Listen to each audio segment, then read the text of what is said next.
इन दोस्तों, Indian navy MR और SSR के लिए जो है कि जीके और जीएस का प्रश्न लेकर आया हूँ, जिसमें कुल प्रश्नों की संख्या 20 है। 10 जो है जीके का है और 10 जो है जीएस का है। तो इसमें से आप कितना सही कर पाते हैं ये कमेंट में ज़रूर बताइएगा। और ये जितना भी प्रश्न है प्रीवियस ईयर का प्रश्न है और ये 100% पूछे जाने की संभावना रहती है। तो बढ़ते हैं क्वेश्चन की ओर। पहला क्वेश्चन है, हड़प्पा सभ्यता का खोज किसने किया था? हड़प्पा सभ्यता का खोज किसने किया था? रखाल दास, दयाराम साहनी, सीमुख, देशमुख। जो है कि हड़प्पा सभ्यता का खोज दयाराम साहनी ने किया था। हड़प्पा सभ्यता का खोज किसने किया? दयाराम साहनी। बढ़ते हैं अगले क्वेश्चन की ओर। अगला क्वेश्चन है, हड़प्पा सभ्यता का खोज कब हुआ? हड़प्पा सभ्यता का खोज कब हुआ? 1933, 1922, 1921, 1923। तो हड़प्पा सभ्यता का खोज जो है 1921 में हुआ था। हड़प्पा सभ्यता का खोज 1921 में हुआ था। बढ़ते हैं अगले क्वेश्चन की ओर। अगला क्वेश्चन है, हड़प्पा सभ्यता कहाँ स्थित है? हड़प्पा सभ्यता कहाँ स्थित है? पाकिस्तान, नेपाल, भूटान, भारत। हड़प्पा सभ्यता पाकिस्तान में स्थित है। हड़प्पा सभ्यता कहाँ स्थित है? पाकिस्तान में। बढ़ते हैं अगले क्वेश्चन की ओर। अगला क्वेश्चन है, मोहनजोदड़ो का खोज कब हुआ? मोहनजोदड़ो का खोज कब हुआ? 1925, 1927, 1928, 1922। तो मोहनजोदड़ो का खोज जो है 1922 में हुआ था। मोहनजोदड़ो का खोज कब हुआ? 1922। बढ़ते हैं अगले क्वेश्चन की ओर। अगला क्वेश्चन है, मोहनजोदड़ो का खोज किसने किया? मोहनजोदड़ो का खोज किसने किया? रखालदास बनर्जी, धनखड़, अमलानंद, दयाराम साहनी। तो मोहनजोदड़ो का खोज जो है रखालदास बनर्जी ने किया था। मोहनजोदड़ो का खोज किसने किया? रखालदास बनर्जी ने। बढ़ते हैं अगले क्वेश्चन की ओर। अगला क्वेश्चन है, वेदों की संख्या कितनी है? वेदों की संख्या कितनी है?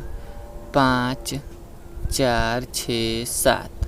तो वेदों की संख्या जो है 4 है। वेदों की संख्या कितना है? 4। सबसे पुराना वेद कौन हो जाएगा? ऋग वेद। सबसे पुराना वेद ऋग वेद, सबसे नया वेद साम वेद। बढ़ते हैं अगले क्वेश्चन की ओर। अगला क्वेश्चन है, किस वेद में गायत्री मंत्र का उल्लेख है? किस वेद में गायत्री मंत्र का उल्लेख है? सामवेद, यजुर्वेद, ऋग्वेद, अथर्ववेद।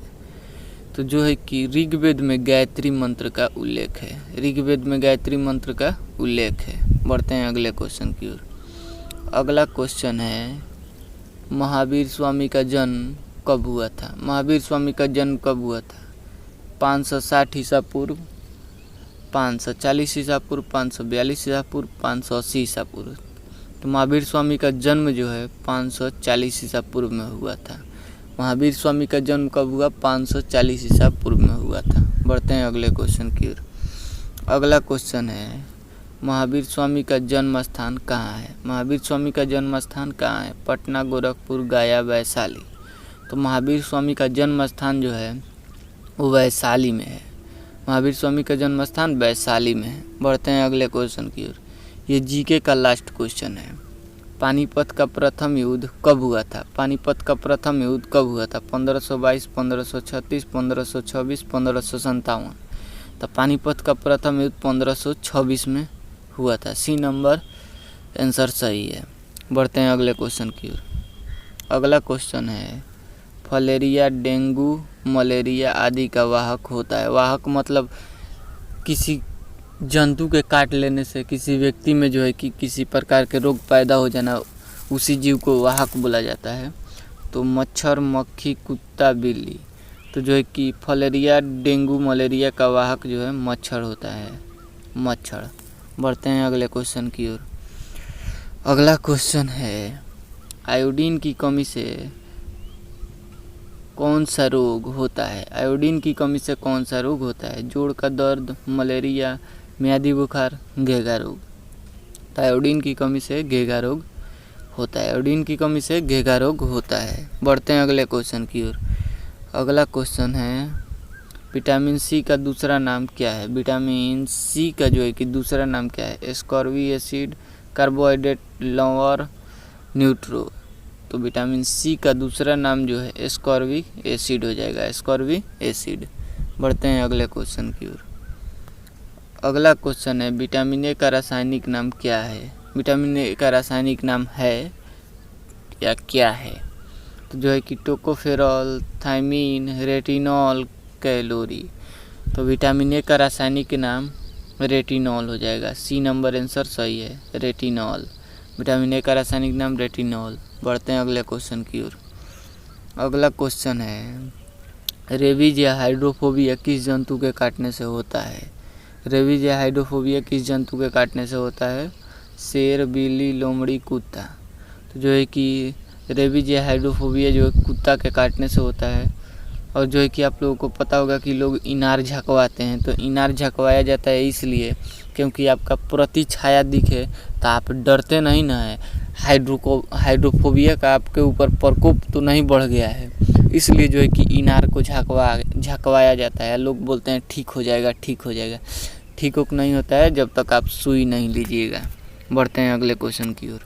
अगला क्वेश्चन है मनुष्य में लिंग निर्धारण करता है। मनुष्य में लिंग निर्धारण कौन करता है। तो महिला, पुरुष, डीएनए कोई नहीं। तो मनुष्य में लिंग निर्धारण जो है कि पुरुष करता है, क्योंकि पुरुष के पास जो है कि XY क्रोमोसोम होता है, जबकि महिला के पास XX क्रोमोसोम होता है। तो आप लोगों को पता होगा कि XY जब रहेगा तो लड़का होता है, जबकि XX रहता है तो लड़की होती है। तो ये जो है कि क्रोमोसोम की ये संख्या है, जबकि 23 जोड़ी क्रोमोसोम पाया जाता है, यानी 46। बढ़ते हैं अगले क्वेश्चन की ओर। अगला क्वेश्चन है प्रतिध्वनि सुनने के लिए औसत दूरी होना चाहिए। प्रतिध्वनि सुनने के लिए औसत दूरी कितना होना चाहिए। 15 मीटर, 12 मीटर, 20 मीटर या 25 मीटर। तो जो है कि प्रतिध्वनि सुनने के लिए लगभग आपके पास 17 मीटर होना चाहिए। यहाँ पे 7 होना चाहिए। लगभग आपके पास 17 मीटर दूरी होना चाहिए। प्रतिध्वनि सुनने के लिए 17 मीटर न्यूनतम दूरी होना चाहिए। बढ़ते हैं अगले क्वेश्चन की ओर। अगला क्वेश्चन है आँख की न्यूनतम दूरी कितना होता है। आँख की न्यूनतम दूरी कितना होता है। 30 cm, 20 cm, 25 cm, 35 cm। तो आँख की न्यूनतम दूरी जो होता है वो 25 cm होता है। कितना होता है तो 25 cm। बढ़ते हैं अगले क्वेश्चन की ओर। अगला क्वेश्चन है कौन सी ग्रंथि को मास्टर ग्रंथि कहा जाता है। कौन सी ग्रंथि को मास्टर ग्रंथि कहा जाता है। थाइमस ग्रंथि, पिट्यूटरी ग्रंथि, पोस, ब्रेन। तो जो है कि पिट्यूटरी ग्रंथि जो है उसे ही मास्टर ग्रंथि कहा जाता है। उसे पीयूष ग्रंथि भी कहा जाता है या पिट्यूटरी ग्रंथि भी कहा जाता है। बढ़ते हैं अगले क्वेश्चन की ओर। एंड लास्ट क्वेश्चन है जीएस का। तो बायोगैस का मुख्य घटक है। बायोगैस का मुख्य घटक है oxygen, carbon dioxide, hydrocarbon, methane. तो बायोगैस का मुख्य घटक मेथेन हो जाएगा। डी नंबर आंसर सही है। बायोगैस का मुख्य घटक जो है मेथेन हो जाएगा। ये प्रश्नों की संख्या 20 था, जिसमें 10 जो है जीके का था और 10 जो है जीएस का था। तो आप कितना सही कर पाए हैं ये जो है कि कमेंट बॉक्स में ज़रूर बताइएगा। मिलेंगे नेक्स्ट वीडियो में, तब तक के लिए